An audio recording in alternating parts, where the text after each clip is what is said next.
mag-celebrate yung mag-asawan to, si Parang Chito at si Maring Julia sa anniversary nila, no? Kanina pa dinidikitan ng asawa ko yung designer eh. Mukhang bumilib sa pagkakaayos ng lahat. Hindi mo ba napansin? Kanina pa sila nagsasayaw. Pabayaan mo sila. Pare, beer pa. Naku pare, baka mahalata ako ni Amalia. Magagalit yun. O, ikaw naman ngayon lang tayo mag-iinom. Manihihiyain mo pa ako. Beer pa. O sige pare, isa na lang ha. Ako bahala, pare. Waiter!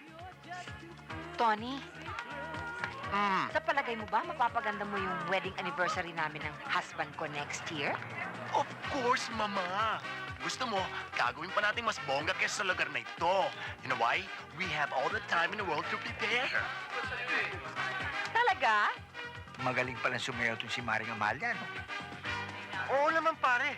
Kaya gumaling yan eh. Ako lang nagturo dyan. Talaga? Oo naman pare. Gusto mo pakitaan kita ng sample eh. O, sige, sige.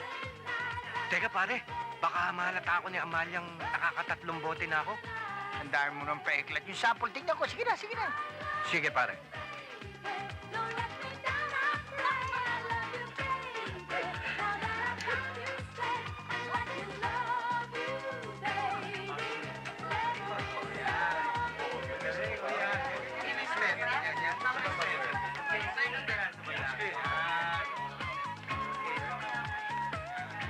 Yun!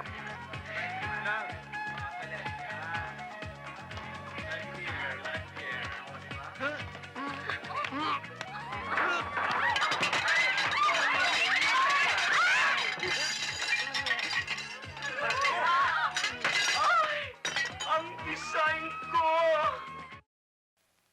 Pero alam mo, minsan, iniisip ko kung paano tayo nagtagal ng ganito.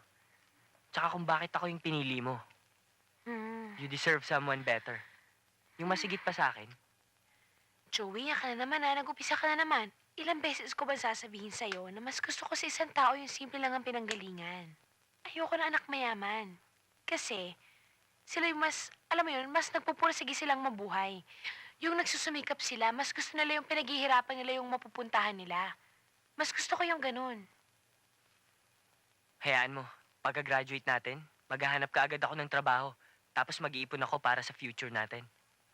Ops, tayong dalawa ang mag-iipon. Diba? Dapat tayong dalawa. Yes, partner. Loves you. Loves you too. Mwah. Nakakaingit naman kayo. Eh, kasi naman pare, ba't hindi ka pa maghanap ng girlfriend mo? Hindi hinahanap ang girlfriend, Joey. Parang aksidente yan eh. Kusa na lang yung darating. Ay, nako. Kahit kailan, hindi na ako maniniwala sa'yo. Puro na lang kahihiyan ang dulot mo sa akin. Aksidente naman yung nangyari kanina eh. Anong aksidente? Ha?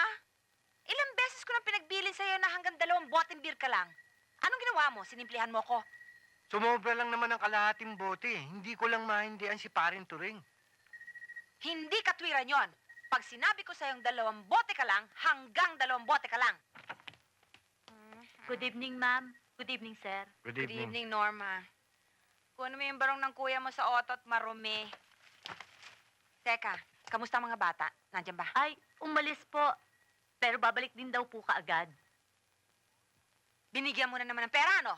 Love, nagpunta lang ng video arcade. Nagpaalam sa akin kanina. Good evening po, tita. Tito.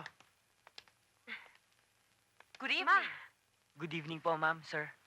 Maaga yata kayo ngayon. Akala ko mamaya pa kayo uwi. Mabuti nang dumating kami at baka kung wala pa kami kung anong mangyari rito. So, midterms yun na pala. Isang sem na lang, gagraduate na kayo. Hopefully po. Good, good. Ay, Richie, kamusta mami mo? Okay naman po. Nag-long distance nga sila 2 days ago. At kinakamusta nga ho kayo eh. Talaga? Naku, pag tumawag uli, sabihin mo, magbakasyon siya uli rito, lahat ng shopping malls pupuntahan namin. Kayo talagang mga babae, oh. Masyado kayong magastos. Excuse lang po. Mauuna na po ako. Ha? Akala ko ba kakain ka muna?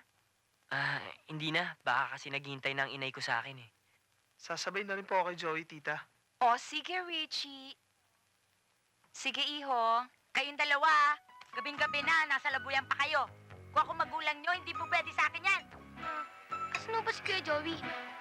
Ma, Bakit siya pinapayagan na lumabas kahit gabing-gabi na? Bakit kami hindi pwede? Naisahan ka na naman ni Hillary. Di rin. Eh bakit? Mabait yung anak ko. Mabait si Joey. At saka alam ko kung saan pupunta yon. Hindi kaya nagdadrag siya?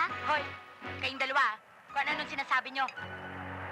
Pare, huwag mo masyadong dibdibin yun. Pare, paano namang hindi ko didibdibin yun? Halata naman na ayaw sa akin ng mami ni Milet. Protective lang talaga si Tita Amalia. Siyempre, one and only girl nila yun eh. Tsaka isa pa pare, kaya lang namabait sa akin si Tita. Dahil kaibigan niya mami ko, pero kung hindi, siguro pati ako tinatry na nun. Nga pala, Tol. Pasensya ka na sa pagbibiro ko sa'yo kanina. Wala yun. Totoo namang nainggit ako sa inyo eh.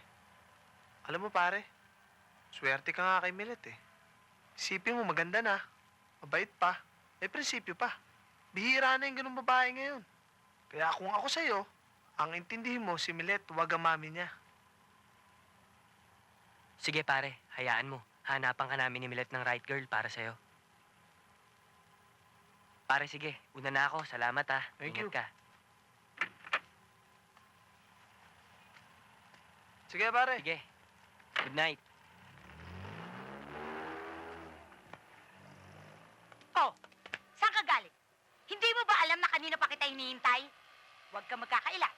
Nagdadrugs ka, no? Ho! Nay, nanggaling ako sa bahay ng mga yan, oh. Saan nyo na naman ba nasagap yung balita na yun? Eh di, dito sa dalawang to. Nako, kayong dalawa talaga, ginugood time nyo na naman nanay ko. Maniniwala sa inyo yan. Kuya naman, gano'n na talaga kami maglambing. Alam mo namang close si Aling Akang saka si Inay Hillary sa amin. Di ba? Oo nga, kuya. Mas mabuti pa nga. Nakadalaw kami dito dahil wala si Mami at Daddy. Hoy, anong wala? Dumating na ang mamit daddy nyo at hinahanap na Nako. kayo, no? Lagot tayo. Hinahanap na naman tayo. Sige, paalam ka na. Oo, kuya. Sige, Kuya Joey.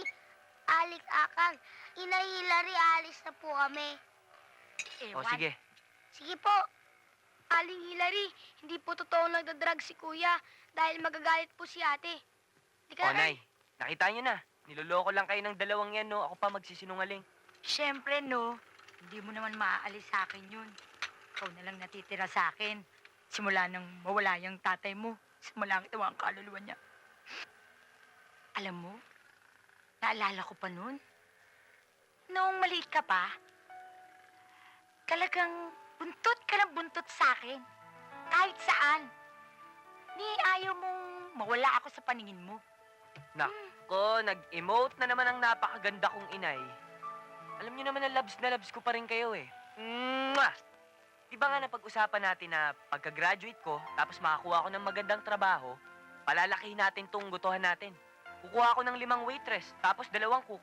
Tapos kayo naman, nakaupo na lang kayo dyan sa kat, nagbibilang ng kinita natin. Di ba? Talaga? Oo. Chika mo lang yata yan eh. Nay, hindi ko kayo chinichika. Kukuha pa tayo ng maraming katulong sa bahay para may tagapaglaban ng damit natin, tapos may tagalinis ng bahay para hindi na kayo mahirapan, di ba? Okay yan, anak ah. Okay.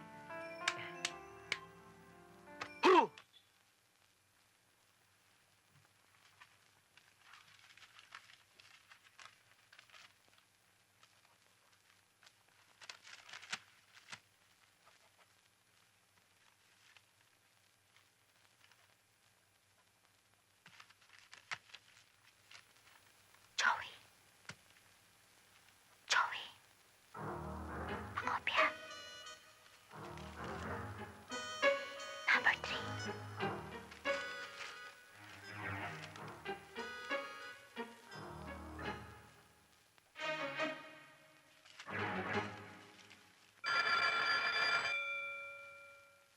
Okay. Everybody, pass your papers.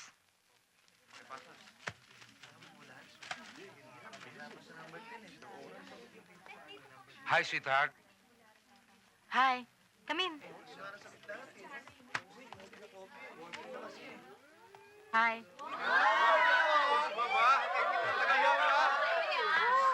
Huwag kayo maingay. Class, I have an announcement. As you already know, this is my last day in school. Nakapag-file na ako ng vacation leave ko. Kasi, ikakasal na ako next Saturday.